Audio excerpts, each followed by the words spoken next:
कि ये टूटा हुआ तारा महे कामिल न बन जाए, यानी कि ये टूटा हुआ तारा है, मतलब एक ऐसी क्रिएशन है जिसमें बड़ी शॉर्ट कमिंग है। Like we said human is to earth.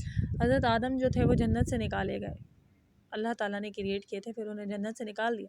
Y? Because there were certain shortcomings, ठीक है।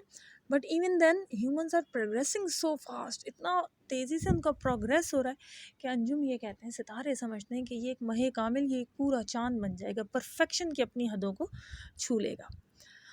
Okay, let's proceed with the text. So where were we? Yes, our first feeling is something like fear. जब हम ये देखते हैं ना कि there is a too huge, so vast a universe which is lying outside our home. So the very first feeling is actually the feeling of fear. एक ऑ की feeling होती है, वी आर ऑ स्ट्रक, हम बिल्कुल ऑ struck हो जाते हैं। क्यों? Because we are very little, we are nothing, actually we are nothing when we compare our self और when we compare earth to the universe. We find the universe frightening. शुरू में मतलब हमें पहली फील जो आती है वो ये लगती है, हमें यूनिवर्स फ्राइटनिंग लगती है। क्यों फ्राइटनिंग लगती है? क्योंकि ये बेइंतहा वास्ट है और ये बहुत ही पुरस्कार किस्म की चीज़ों से भरी हुई है। Frightening because of the stretches of time so great that we can not imagine them. Stretches of time यानी कि जो टाइम के स्ट्रेचेस हैं, यानी कि टाइम के जो इंटरवल्स हैं, वो इतने ज़्यादा हैं कि हम उन्हें इमेजिन भी नहीं कर सकते। I have just told you, मैंने अभी अभी जैसे आपको बताया कि हमसे जो करीब गैलेक्सी है वो एंड्रोमीडा है, नेबर गैलेक्सी कहा जाता है उसको। आपको पता है वही नेबर गैलेक्सी हमारी अपनी गैलेक्सी से तकरीबन मतलब काउंटलेस ईयर्स, लाइट ईयर्स दूर है। ईयर्स नहीं बेटा, light years. Light years is actually the unit which is used to measure very long distances. एक लाइट ईयर बराबर होता है उस सारे डिस्टेंस का जो रोशनी ट्रैवल करती है या पूरा करती है, तय करती है एक साल के अंदर, ठीक है। तो रोशनी की स्पीड कितनी ज़्यादा होती है और वो एक साल में जितना सफ़र तय करती है उसको हम लाइट ईयर कहते हैं, ठीक है जी। इसको और कंफर्म कर लीजिएगा, मेरे ध्यान में यही है कि लाइट ईयर यही कहलाता है। बहरहाल बहुत लंबे स्ट्रेचेस ऑफ टाइम को मेजर करने के लिए हम यूज़ करते हैं। तो हम क्यों अपने आप को इतना फ्राइटनिंग महसूस करते हैं, हमें क्यों डर लगता है कि बाहर जो कायनात है उसके स्ट्रेचेस ऑफ टाइम बहुत ज़्यादा है, so great that we can not imagine making the whole human history so very small in comparison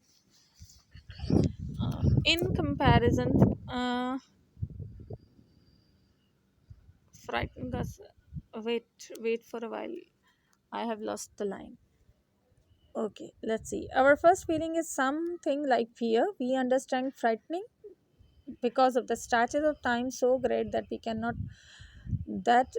cannot imagine them, making the whole human history so very small in comparison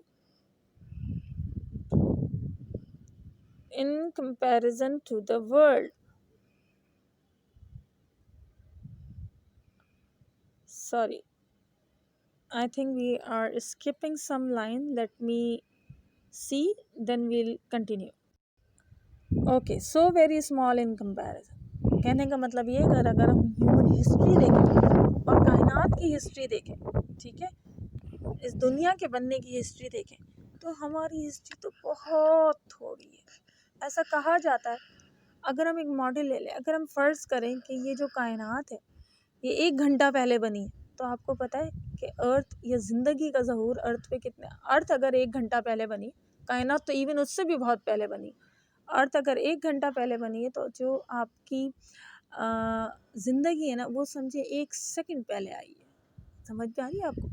इतनी long history, billions of years की history है universe की, उसकी emergence की, कैसे universe बनी और उसके बाद billions and billions of years have pass and then there was the emergence of earth, फिर अर्थ बनी एंड देन उसकी भी बहुत अरसे बाद, बहुत करोड़ों सालों बाद जो है अर्थ पर ज़िंदगी आई। तो ये जो स्ट्रेचेस ऑफ टाइम है, जो इतना टाइम है, हम इसको कॉम्प्रिहेंड भी नहीं कर सकते। Frightening because of our extreme loneliness. और फिर हमें क्यों डर लगता है, हम क्यों फ्राइटनिंग महसूस करते हैं? Because we are there is so vast a universe and we don't know that whether there is life in this universe or not. पता नहीं हम जैसी कोई स्पीशीज या लाइफ की कोई और फॉर्म जो है वो इस यूनिवर्स में मौजूद है या नहीं, we don't know. It is like that. ये बिल्कुल ऐसा ही है बेटा जैसे एक बहुत बड़ी एक हद निगाह तक फैली हुई एक जगह हो, एक स्पेस, और वहाँ आप बिल्कुल तन्हा हो. ठीक है. Okay, now let's see why we are more frightened. And because of the littleness of our home in space. और हम क्यों frightened हैं? हम इसलिए भी frightened हैं कि हमारा जो home है वो बहुत छोटा है और जो दुनिया है, सॉरी, जो लाइक यूनिवर्स है वो इन कंपैरिजन बहुत ही ज़्यादा बड़ी है. ठीक है. a millionth part of a grain of sand out of all the sea sand in the world. तो वही वाली एनालॉगी ये वापस लेकर आ रहे हैं जो इन्होंने फर्स्ट उसमें सेट की थी. A million part of the grain, यानी कि ये जो अगर हम समंदर की रेत देखें और उसको हम कायनात से कंपेयर करें तो उसमें जो एक ग्रेन है, एक ज़रा, उसका भी मिलियन पार्ट जो है वो क्या है, मिलियन पार्ट, उसका लाखवां हिस्सा वो क्या है, वो अर्थ है. But above all else, we find the universe frightening because we cannot find any sign that life like our own exists anywhere in it except on the earth.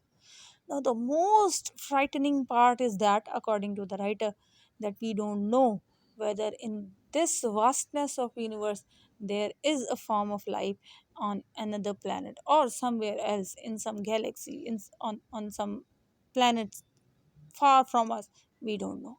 हमें नहीं पता ये जो बेइंतहा वास्ट यूनिवर्स, फैलती हुई जो कायनात है, इसमें कहीं किसी जगह कोई ज़िंदगी है हमारी तरह की या नहीं है.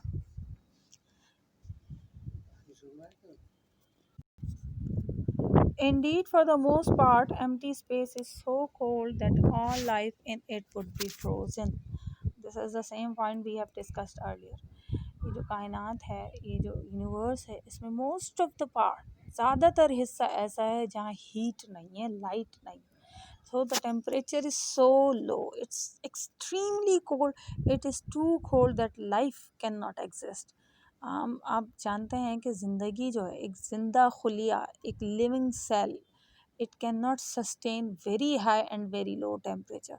ज़िंदगी जो है वो ऑप्टिमम टेम्परेचर की रेंज में ज़िंदा रह सकती है, और जहाँ बहुत ज़्यादा सर्दी हो वहाँ भी नहीं रह सकती, वहाँ बहुत शदीद गर्मी हो उधर या टेम्परेचर बहुत ज़्यादा हो वहाँ भी नहीं रह सकती. Most of the matter in his space is so hot as to make life on it impossible. एक एक्सट्रीम पे, on one extreme we have the places which are too cold to sustain life, and on another extreme we have places which are too hot to sustain life. सितारे हैं आपके पास आसमान में, सितारे बहुत hot हैं, इतने हॉट कि वो लाइफ को सस्टेन नहीं कर सकते. then those places which are remote from the stars, or like other sort of planets and asteroids and meteors, वहाँ पे भी लाइफ इसलिए नहीं हो सकती क्योंकि वो बहुत ज़्यादा ठंडे हैं. ठीक है जी. Most of the matter in space is so hot as to make life on it impossible. Life does not seem to have any part in the plan of the universe which produced our planetary system. Now, this is a very interesting line. According to the writer believed that life emerged accidentally. There was no planning. Whosoever was creating the universe, he did not plan to create life, or he did not plan to create ourselves. वो कहते हैं, अगर writer कहते हैं अगर हम universe के design को देखें, कुछ जगह बेइंतहा गर्म है, कुछ जगह बेइंतहा सर्द है, टेम्परेचर नहीं है, ऑक्सीजन नहीं है, लाइफ सस्टेन कर ही नहीं सकती. सिर्फ अर्थ अब तक हम जानते हैं सिर्फ कि ऐसा प्लेनेट है जिसमें लाइफ है. तो ऐसा लगता है, वो राइटर बिलीव करते हैं, उनको ऐसा लगता है कि जो यूनिवर्स की प्लानिंग थी या यूनिवर्स जब बनी है तो उस प्लानिंग में, उस डिज़ाइन में कहीं भी ये तय नहीं किया गया था कि लाइफ जो है वो बनाई जाएगी हमारे प्लानिटरी सिस्टम पे. Calculation shows that there can only be very few such system in the space. अब कैलकुलेशंस जो हैं, वो डेटा जो है वो हमें ये बताता है कि ऐसी जगह हैं पूरी कायनात के अंदर, ऐसे पॉइंट्स जहाँ लाइट टेम्परेचर रीज़नेबल है या जहाँ कुछ ऐसे अनासर हैं जिनसे ज़िंदगी पैदा हो सकती है, वो बहुत ही कम है। जैसे most of the scientist think that Mars could be the planet which could sustain life. Mars की जब हम मिट्टी देखते हैं और मार्स की आबो हवा हम देखते हैं, तो साइंसदान ऐसा बिलीव करते हैं कि मरीख पे शायद ज़िंदगी जो है मौजूद हो सकती है, या कम से कम इम्प्लांट की जा सकती है। लेकिन बहरहाल again these are all theories, अभी कुछ भी एक्सपेरिमेंटेशन जो है वो हुए नहीं है, बडिंग स्टेज पे है हमारा ऐसा सोचना। Yet so far, as we can see, life of the kind we know on Earth can exist only on planet like the Earth. अब तक हमने जो स्पेस देखी वहाँ पे ऐसे सिस्टम्स कम हैं। कैसे सिस्टम्स? जहाँ का आबो हवा जो है वो अर्थ की तरह, because earth environment and earth atmosphere is very suitable for life. It is neither too hot nor too cold. It has optimum amount of light, it has oxygen, and it has organic matters like carbon, like oxygen and hydrogen. These are called organic elements which are very much necessary for the sustenance of life or even for the emergence of life. Okay, so writer is saying ऐसे planets जो हैं अर्थ की तरह के वो बहुत ही कम होंगे. It need suitable physical condition. Why? Because it need suitable physical condition. Physical condition means यहाँ के एटमोसफेयर्स फॉर इट्स अपीयरेंस, और ख़ास तौर पे मतलब इसका अपीयरेंस, इसका एटमॉस्फेयर कैसा है, इसका एनवायरनमेंट कैसा है. The most important of which is temperature. इस फिज़िकल कंडीशन में सबसे इम्पॉर्टेंट टेम्परेचर है. ठीक है, क्योंकि ज़्यादा टेम्परेचर में भी चीज़ें नहीं रह सकती ज़िंदा, और कम टेम्परेचर में भी लिविंग ऑर्गेनिज्म जो है वो ज़िंदा नहीं रह सकते. Temperature at which substance can exist in a liquid state. Liquid state पे सब्सटेंसेस सिर्फ ऑप्टिमम टेम्परेचर, और ये रेंज बहुत कम है. लाइक आप देखें ना, हम 40 डिग्री 48 डिग्री टेम्परेचर को हम झेल लेते हैं. शदीद गर्मियों में इतना पड़ता है, चले 50-55 पे क्रॉस हो जाए. अगर टेम्परेचर 100 तक जाता है तो I don't think there won't be any cell alive. कोई सेल जो है वो मरना शुरू हो जाते हैं. फॉर एग्जांपल, आप एग बॉईल करते हैं. एग जो है उसके अंदर प्रोटीन होता है, and protein is the basic building block of life. आप एग पानी के अंदर डालते हैं और वो 60 डिग्री सेंटीग्रेड पे कोगुलेट होना शुरू हो जाता है. ठीक है, कच्चा अंडा लिक्विड होता है, लेकिन जब हम उसे बॉईल करते हैं वो ठोस बन जाता है, कोगुलेट हो जाता है, जम जाता है 60 डिग्री टेम्परेचर पे.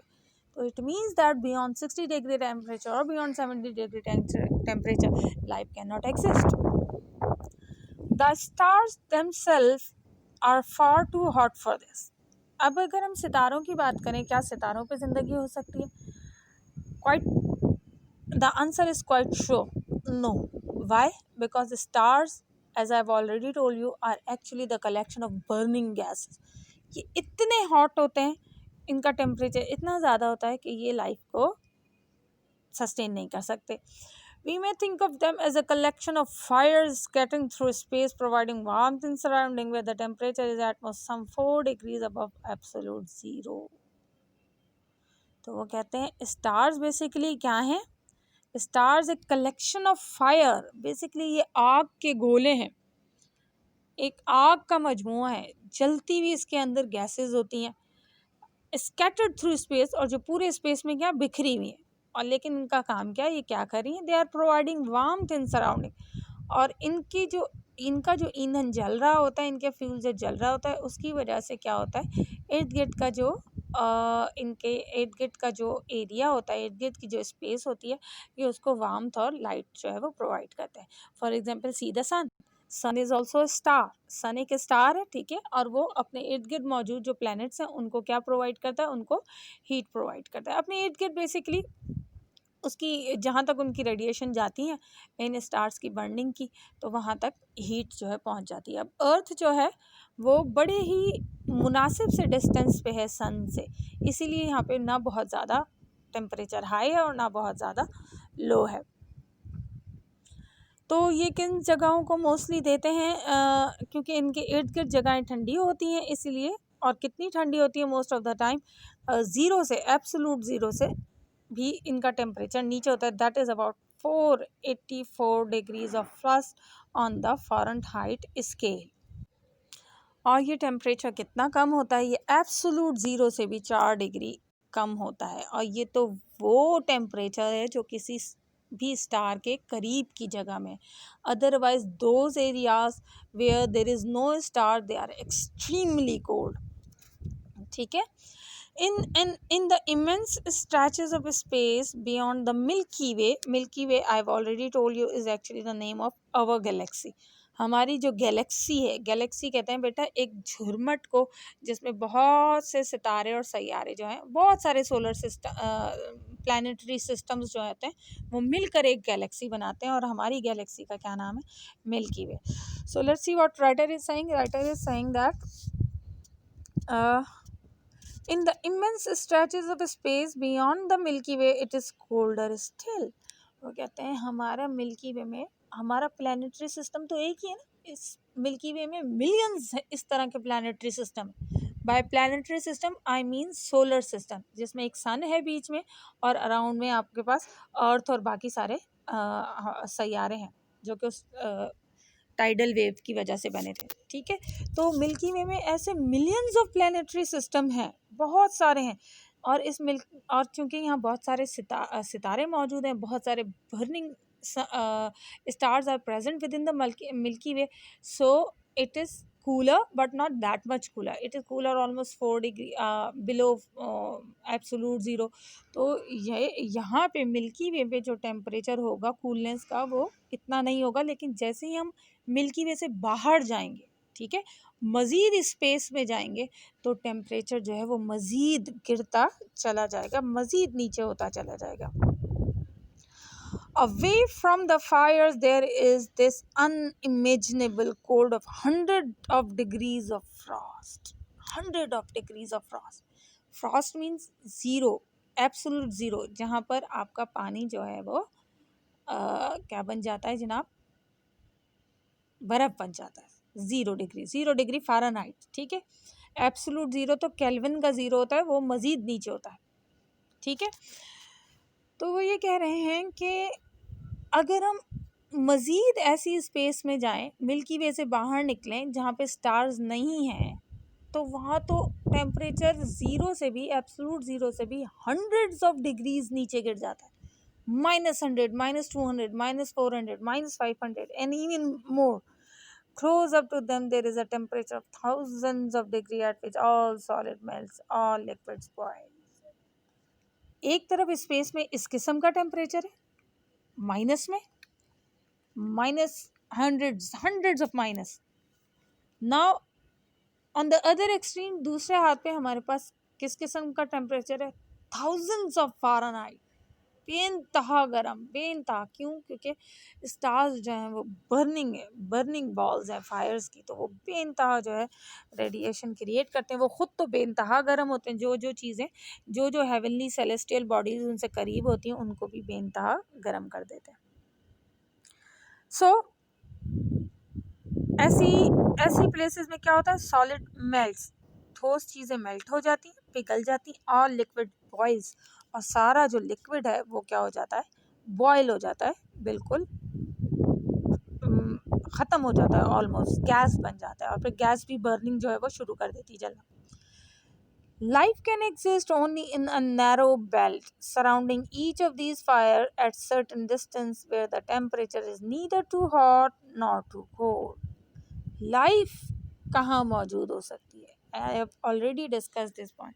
There is a very narrow belt of temperature and physical condition in which life can sustain। Life ना तो बहुत ठंडे जगह पे सस्टेन कर सकती है, ना ही बहुत गर्म टेम्परेचर पे। उसमें एक छोटा सा नैरो बेल्ट है। नैरो बेल्ट मतलब एक नैरो सा रीजन है। आप ले लें फ्रॉम लेट्स से कि लाइफ जो है वो, अब देखें लिक्विड जो है वो 0 डिग्री, वाटर आप देख लें 0 डिग्री सेंटीग्रेड पे वाटर जो है वो जम जाता है। And water is basically is actually the basic building block of life. अगर वाटर 0 पे जम जाता है, इसका मतलब है 0 से नीचे लाइफ जो है वो सस्टेन नहीं कर सकती। आपका जो सेल है, बायोलॉजिकल सेल, आपकी बॉडी का सेल, वो 0 डिग्री सेंटीग्रेड पे जम जाएगा, ठीक है, until and unless you keep yourself warm, क्योंकि उसमें 70% वाटर ही होता है, ठीक है जी। Life can exist only in a narrow belt surrounding each of these fires at a certain distance where the temperature is neither too hot nor too cold. अब ऐसी जगहें, इन सितारों के करीब कोई ऐसी जगह जहाँ पे टेम्परेचर हो ना बहुत कम हो, वहाँ पे लाइफ जो है वो हो सकती है। Outside these belts life would be frozen, inside it would be burned up. इस बेल्ट से अगर बाहर निकलेगी लाइफ तो क्या होगा, या तो वो फ्रोजन हो जाएगी, जम जाएगी शदीद सर्दी से, या वो क्या होगा, गर्मी से पिघल जाएगी, जल जाएगी, ठीक है। ये एक नैरो बेल्ट है, एक नैरो रीजन है जहाँ पे लाइफ जो है वो सस्टेन कर सकती है। A rough calculation shows that all such temperature belt within which life is possible, all added together, make up less than 1,000 million part of the whole space. Now that is something very disappointing. Writer ये कह रहे हैं कि अगर हमारी जो calculation है space के बारे में, स्पेस इतनी वास्ट है, इसका लाखों से भी लाखों, अगर हम इसका एक लाखवां हिस्सा लें और फिर मज़ीद उसको लाख हिस्सों में डिवाइड करें, तो उसके बाद जो स्पेस हमें थोड़ी सी जो स्पेस मिलेगी, वहाँ पे हम कह सकते हैं कि शायद लाइफ पैदा होने का इम्कान हो, क्योंकि वहाँ पे टेम्परेचर जो है वो ऑप्टिमम है, नॉर्मल है। A rough calculation shows that all such temperature belt within which life is possible, all added together, make up less than 1,000 million, the million part of the whole space, and even inside them life must be very rare, for it is extremely unusual for suns to throw a planet as our sun has done. अब ये जो छोटा सा हिस्सा हमें मिला है, ये जो बहुत ही माइन्यूट सा एक हिस्सा हमें स्पेस का मिला, हमारी कैलकुलेशन हमें बताती है कि स्पेस में एक बहुत माइन्यूट से कुछ रीजन होंगे जहाँ पे लाइफ, टेम्परेचर जो है वो ऑप्टिमम रेंज में, टेम्परेचर जो नॉर्मल है उस पर भी लाइफ होना एक इंतहाई कम इम्कान है, एक रेयर इवेंट होगा कि वहाँ पे लाइफ हो। Why? Because it is a seldom event when a sun or a star it throws you can say parts of itself. ऐसा बहुत कम होता है कि कोई सितारा टूटे या कोई सूरज टूट के अपने ही पार्ट्स को फ़िज़ा में बिखेर दे, फ़िज़ा तो नहीं, खला में बिखेर दे और खला में वो उसके गिर्द रिवॉल्व करने जो है वो लग जाएं, या प्लानिटरी सिस्टम बना लें। प्लानिटरी सिस्टम बनना इतना आसान या इतना फ्रीक्वेंट किस्म का कोई इवेंट नहीं होता। Probably only one star in this is 100,000. Probably one star in 1 lakh has planet going around it at the right distance for life to be possible on it. Writer कह रहे हैं 1 लाख सितारों में से शायद कोई एक सितारा ऐसा होगा जिसके इर्द गिर्द सैयारे जो हैं वो रिवॉल्व कर रहे हैं, और उनकी रिवॉल्वमेंट या उनका डिस्टेंस उस सितारे से इतना है कि वहाँ पे लाइफ हो सके, या वहाँ पे टेम्परेचर इतना अच्छा या नॉर्मल है कि वहाँ लाइफ जो है पनप सके। So this is a kind of very rare event. I think we should stop our lecture here, and we will inshallah continue it tomorrow. Until then, stay home, stay safe. Allah Hafiz.